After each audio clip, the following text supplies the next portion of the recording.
faire, vous les hommes, vous prenez des versets coraniques pour justifier cet acte. Que non, l'homme est responsable de la femme et que l'homme a le droit de frapper la femme lorsque celle-ci le désobéit. Parce qu'on dit que l'homme est le chef de la femme, l'homme a le droit de battre sa femme. Je suis choquée et cela me fait mal. Pourquoi? Parce que c'est ma religion qui est indexée. Quand on dit frapper les femmes, c'est frapper comment? Les images qu'on a vues là, c'est pas ce que l'islam a dit. Dans la sourate 38, verset 44, le prophète Ayoub avait pris un engagement avec Allah. Il a dit non, s'il guérit, qu'il allait frapper sa femme.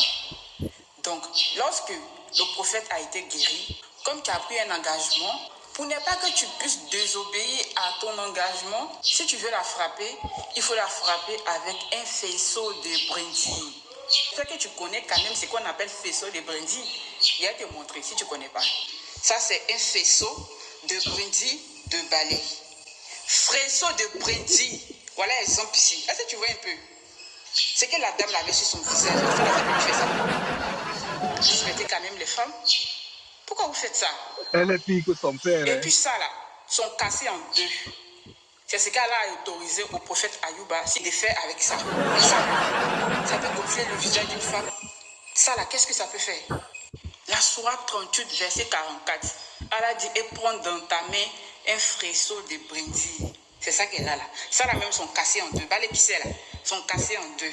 Donc lorsque Allah donne l'autorisation aux hommes de frapper les femmes dans le Coran, quand on dit frapper là, c'est la frapper avec ça.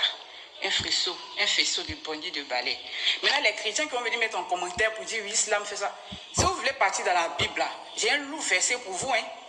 Où ça là-bas même est plus pire même que pour le Coran. Donc là, je parle ici, c'est pour mes frères musulmans. Ceux qui disent que non, l'islam dit on n'a qu'à frapper la femme, il prend des sourates, il enlève la sourate là dans son contexte et puis il vient déposer ça sur les réseaux sociaux. Qu'il faut frapper la femme. Vous oubliez qu'on nous regarde? Faisons des brindilles, là, peut faire ça à quelqu'un? Fais ça à visage de quelqu'un? Non mais arrêtez. C'est un couple, c'est un mariage. Je ne me mêle pas de ça. Mais vu que ça concerne l'islam, je suis obligé d'en parler. Parce que vous avez enlevé le verset là complètement dans son contexte. Et venez faire croire aux gens que oui, l'islam dit qu'on doit frapper la femme. Vous voulez montrer quelle image de l'islam aux voisins? Les femmes chrétiennes qui vont vouloir se convertir à l'islam là, c'est quelle image vous voulez donner à ces femmes là? Elles vont se dire quoi? Ça c'est une religion de barbarie. Ou bien vous savez qu'on ne nous laisse pas à cause de ça. Mais vous-même vous continuez à dire ça. Lui, l'islam dit qu'il faut la frapper. L'islam dit qu'il faut battre sa femme. Allah vous a dit ça. C'est ce qu'Allah vous a dit. Ça c'est un mariage. Moi je ne parle pas dans ces histoires de problèmes là. Mais quand ça concerne la religion, c'est parce qu'il a pris un verset. Et je vois que le verset qu'il a pris là, c'est faux. C'est complètement faux. C'est bien vrai dans le verset, c'est écrit frappez-les. Mais frappez-les comment? C'est ça. Ça là, ça peut faire ce qu'on a vu là. Ça peut faire ça à quelqu'un. Mais arrêtez. Arrêtez. Vous allez vous dire musulman, vous allez venir dénigrer encore cette religion là. L'islam respecte la femme. Il n'y a pas une religion qui respecte la femme que l'islam. Nous avons une sourate à nous, intitulée les femmes, Al-Nisa. Si nous, on n'était pas important là, Allah n'allait pas nous dédier cette sourate-là. Vous parlez de quoi? Arrêtez d'induire les gens en erreur. La sourate 30, verset 21, Allah dit, parmi ces signes, nous avons créé pour vous des épouses, pour que vous viviez avec elles en toute tranquillité. Nous avons créé pour vous des épouses. Vous venez prendre des versets coraniques pour coller ça à cette histoire que lui, Allah a dit dans la sourate 4, verset 34, de tabasser les femmes. Ça va chez vous? L'islam vous dit de bien vous comporter envers les femmes. En aucun cas, l'islam recommande la maltraitance de la femme. Ne collez pas l'islam à ça. C'est parce que vous avez collé l'islam à ça que moi je viens répondre. Arrêtez ça, c'est pas ce que l'islam a dit, c'est pas ce que le Coran a dit. Mettez les choses dans leur contexte et lisez bien avant de vous prononcer sur un sujet. Sinon, vous allez faire des dégâts. Vraiment, salam alaikum. Ne viole pas ton serment. Oui, nous l'avons trouvé vraiment endurant. Quel bon serviteur sincère, il se repentait. Donc ici, ce verset, je suis allé voir le Tafsir bin Kati, ça ne parle pas de femmes. On dirait qu'il devait frapper le sol. Il a frappé le sol une fois, l'eau a jailli. Deuxième fois, l'eau a jailli. Ben, je n'ai pas vu femme là-bas. Peut-être que je n'ai pas lu jusqu'à la fin, mais ce que j'ai pris. Ben moi, ce qui m'intéresse, on va prendre la Surah 4, verset 34. Tu peux nous afficher ça? Même c'est plusieurs brindilles. Oui, faisceau de brindilles, c'est un balai. C'est un balai complet. Il peut taper même. Il peut taper, on va voir. C'est un balai complet. Elle est plus dangereuse. Elle est plus dangereuse que son papa. Hein? Mais là, quel père, quelle fille. Dangereux. Regardez, les femmes ont autorité, les hommes ont autorité sur les femmes en raison des faveurs que Dieu, voilà, Allah là, voilà, c'est Dieu. Dieu accorde à ceux-là, sur celles-ci, et aussi à cause des dépenses qu'ils font de leurs biens. Les femmes vertueuses sont obéissantes à leur mari et protègent ce qui doit être protégé pendant l'absence de leur époux, avec la protection de Dieu. Dans d'autres versions, c'est Allah. Et quant à celle dont vous craignez la désobéissance. Regardez, ici vous allez comprendre que ce n'est pas un frappé simple, parce qu'il y a un processus. C'est une punition. Mais la punition a des étapes. Première étape, on doit faire quoi? L'exhorter. On doit l'exhorter. Deuxième étape, éloignez-vous d'elle dans les lits. Vous voyez que le degré monte. Et frappez-les. Donc ici, on demande de lui infliger une punition. Parce qu'elle est désobéissante. Elle est désobéissante. Et bon, son fesse, c'est terrible. Hein? Elle dit faisceau de balai, c'est brindille de balai. Non, parce qu'on doit taper ça. Donc, moi, je vais taper ça. Ça n'a rien à voir. L'autre verset qu'elle a pris n'a rien à voir avec la femme. C'est toute autre histoire. On dit qu'il devait frapper le sol pour que l'eau jaillisse. Donc, vous voyez ici, on dit d'abord exhorter-les. C'est-à-dire, c'est une punition. Première, tu lui parles. Si elle n'écoute pas, il faut lui refuser le lit. Et troisièmement, il faut la frapper. C'est-à-dire qu'il faut l'infliger une punition corporelle.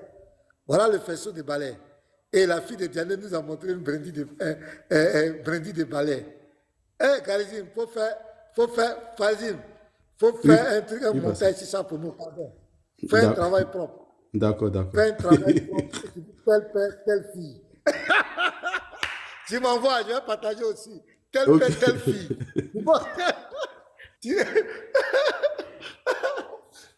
Dans Surah 38, verset 44, les frères, peut-être que je me suis trompé, vous m'allez voir le tafsir. 44 là, vous allez voir ce qui va se passer là. Le tafsir de Ibn Kathir. C'est ça, c'est là. Ils sont dangereux. Hein. Toi-même, ça...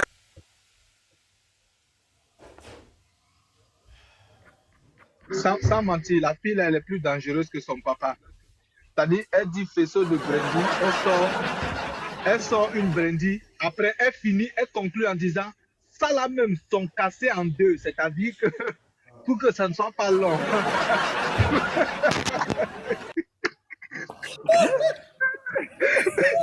Non mais non, c'est terrible, bro.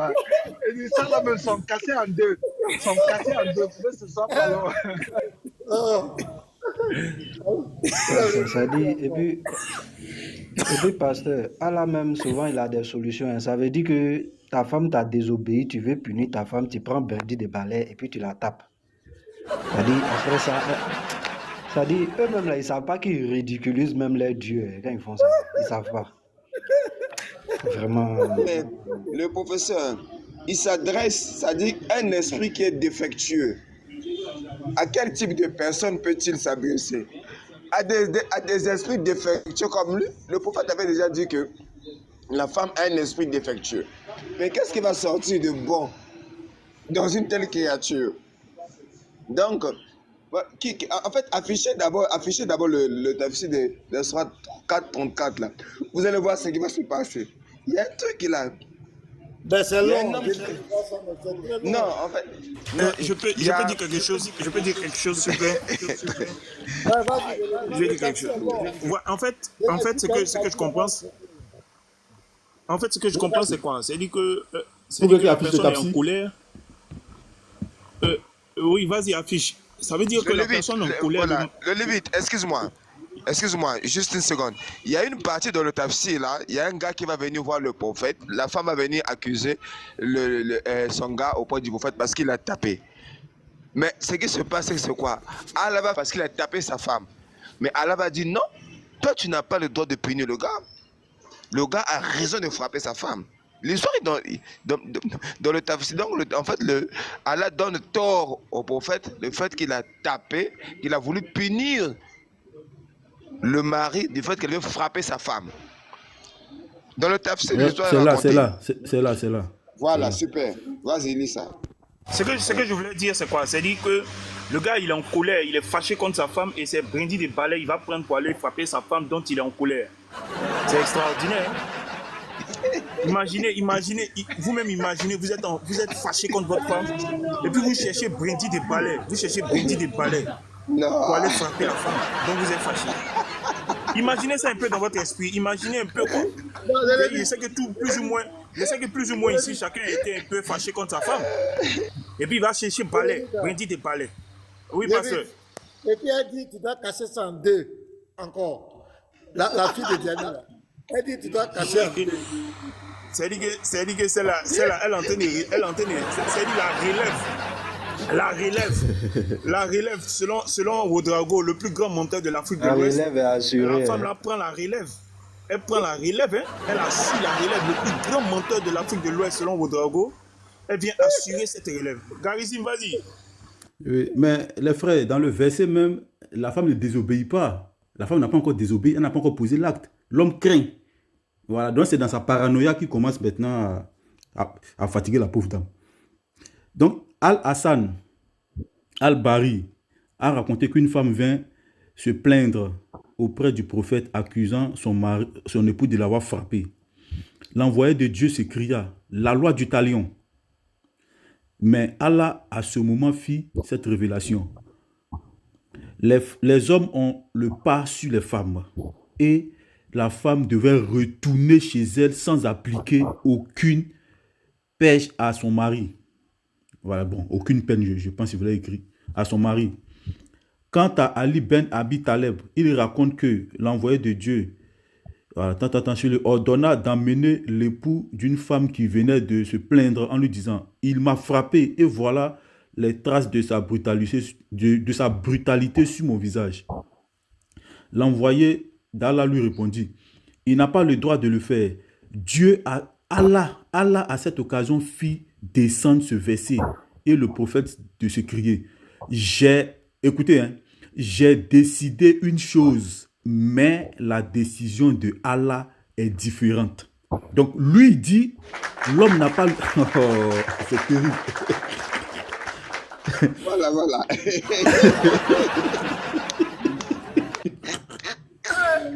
Non, elle sera BFM. Elle a menti pour son père. Pasteur Mena. Donc en fait, si je comprends bien, la dame, quand elle présente que non, voilà les traces sur son visage là, dont le gars avait pris le faisceau de brandy et il a frappé.